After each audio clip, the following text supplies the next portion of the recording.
اے اللہ میری قبر کی وحشت کو انس سے بدل دے، مجھ پر قرآن عظیم کی برکت کے سبب سے رحم فرما اور اس کو میرا امام اور نور و ہدایت اور رحمت بنا۔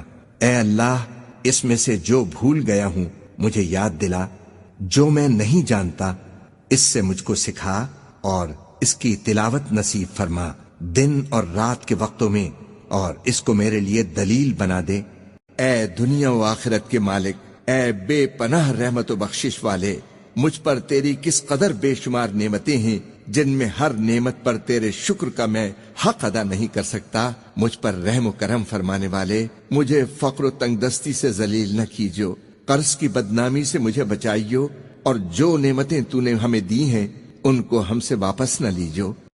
صحت و عافیت کی زندگی عطا فرما، اپنی تمام نعمتوں پر تجھے یاد کرنے، تیرا شکر اور عبادت کا پورا حق ادا کرنے میں ہماری مدد فرما۔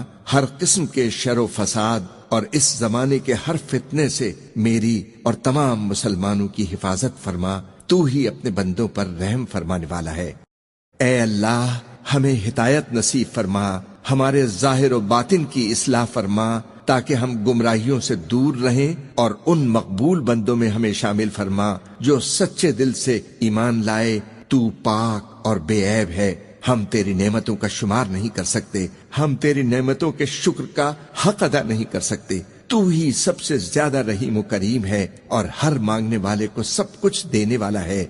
اے کریم ہمیں عافیت و سلامتی عطا فرما، اپنی اطاعت و فرمانبرداری کی ہمت و توفیق نصیب کر۔ ہماری یہ زندگی تیری امانت ہے، اس لیے برحق دین اسلام پر ایسی حالت میں ہم تیرے سامنے حاضر ہوں کہ تو ہم سے ہر طرح خوش اور راضی ہو۔ تیرے سوا میرا کوئی مالک نہیں، میرا کوئی پالنے والا نہیں، اور تیرے سوا کوئی عبادت کے لائق نہیں۔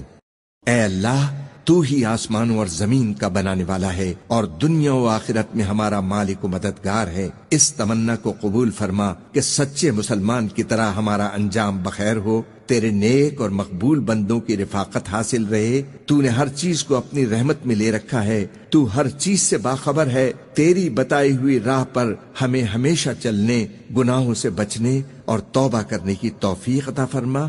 تو نے ہمیں جتنا علم دیا ہے ہم اس سے کچھ زیادہ نہیں جانتے، تو ہی سب کچھ جاننے والا ہے۔ میں تجھ سے دین و دنیا میں ہر طرح کی خیر، ہر آفت سے سلامتی اور ہر مصیبت سے عافیت کا امیدوار ہوں۔ اپنے گناہوں کی معافی کے ساتھ تیرے غضب اور دوزخ کی آگ سے پناہ مانگتا ہوں۔